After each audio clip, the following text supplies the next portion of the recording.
Sailing up and down, looking for a shine, some direction. Got it from the top, there's nothing you can stop. Lord, you know they made a fine connection. They love each other. Lord, we can see that it's true. Lord, we can see that it's true. Lord, we can see that it's true. He could pass the time, write some other line, but you know he chose his place beside her. Don't get in their way. It's nothing you can say. It's nothing that you need to add or do. They love each other. Lord, we can see that it's true. Lord, we can see that it's true. Lord, we can see that it's true.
Throw your flowers.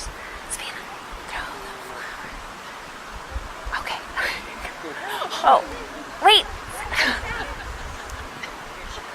Okay. Come this way. Okay. Yeah, she's got it. Okay. Okay.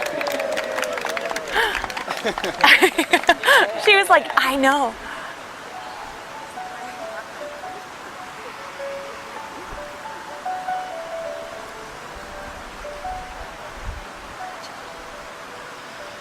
How are you doing? Good, how are you?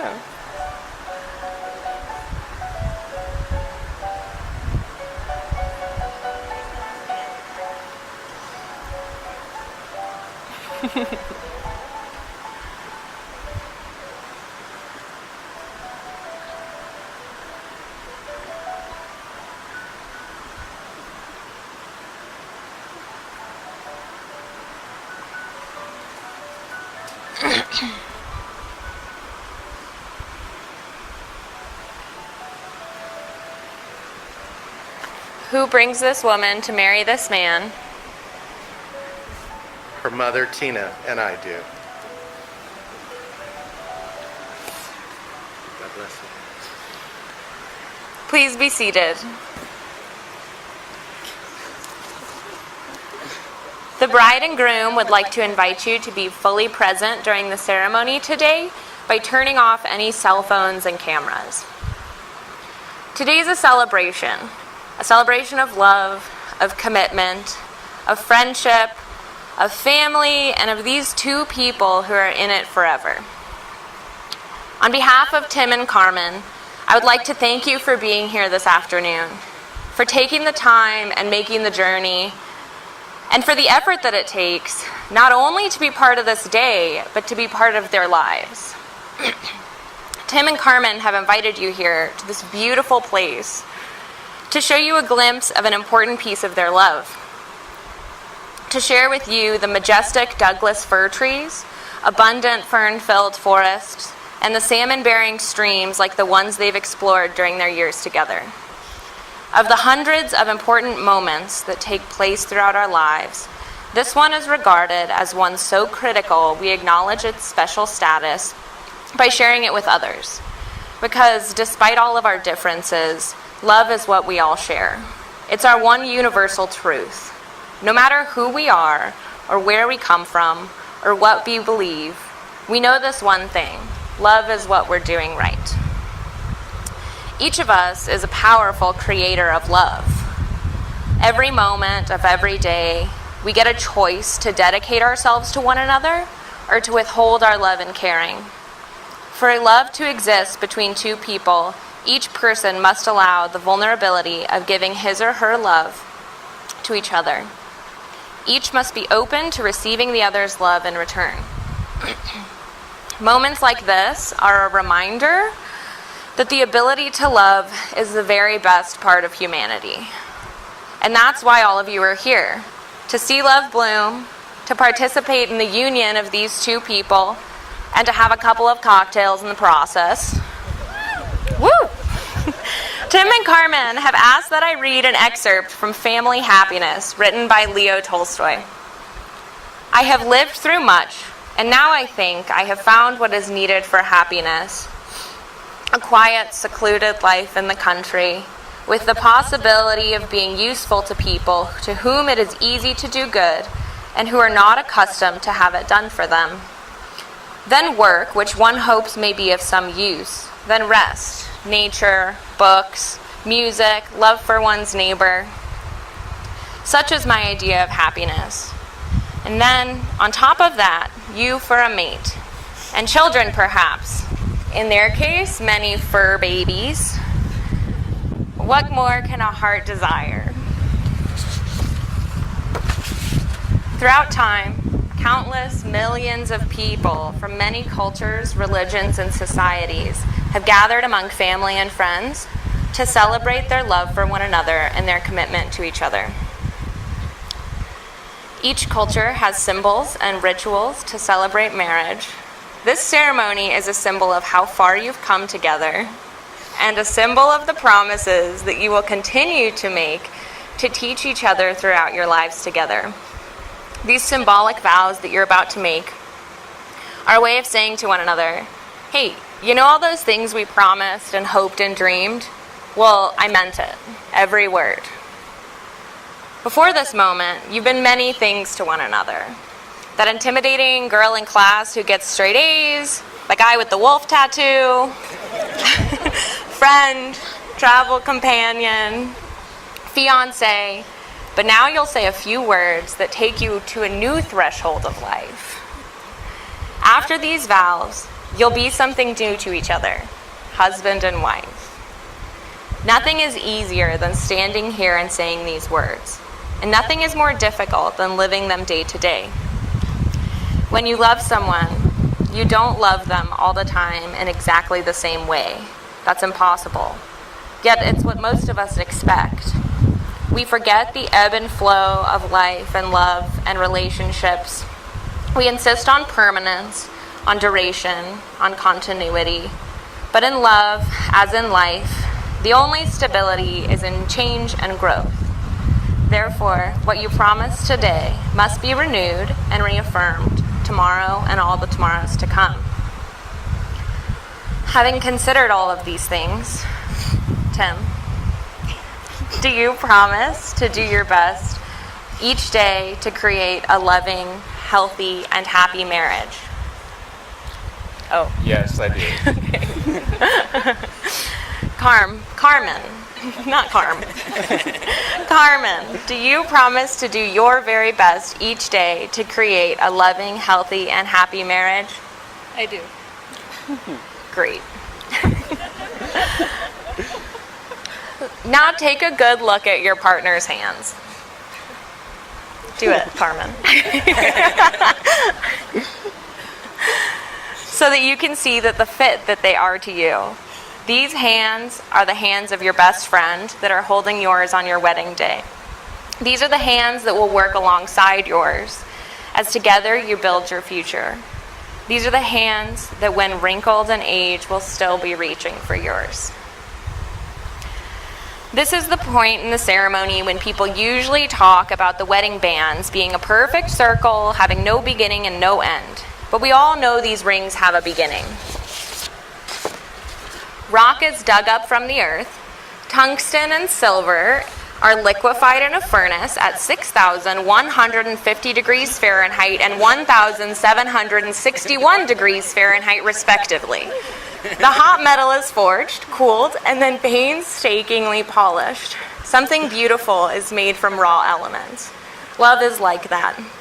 It comes from humble beginnings, made by imperfect beings. It is the process of making something beautiful where there once was nothing at all.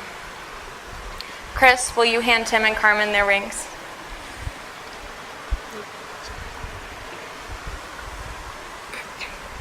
Tim, please place the ring on Carmen's finger and repeat after me.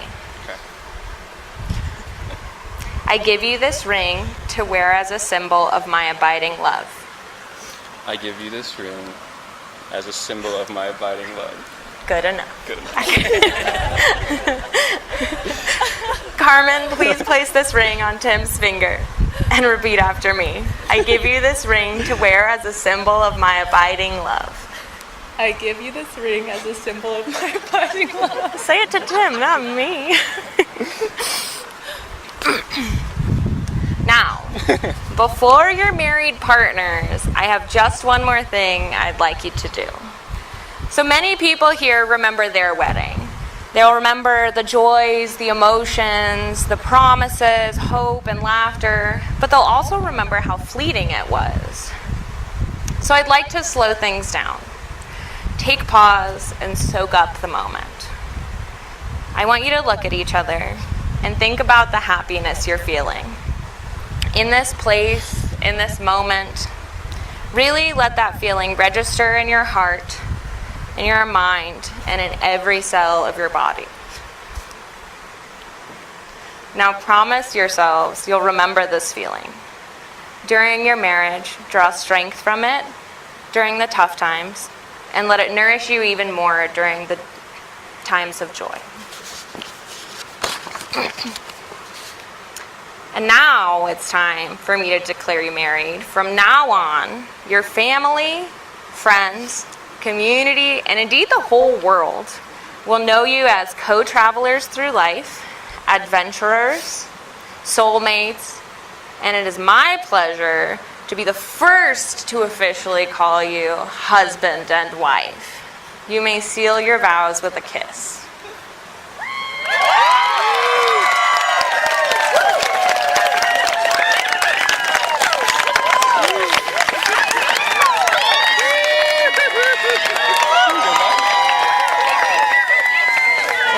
Wait. Oh, where's the song? Oh. Yeah. No, they just aren't playing the song.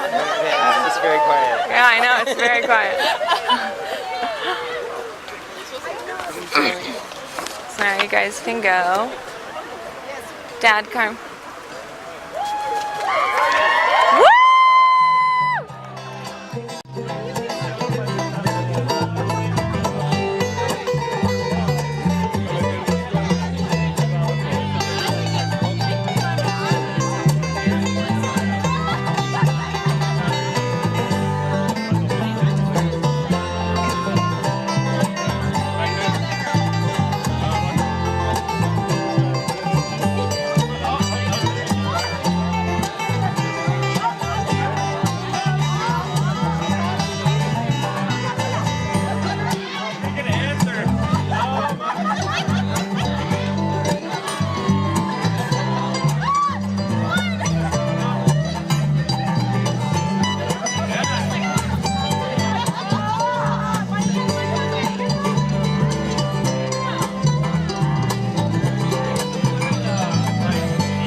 see if it is true.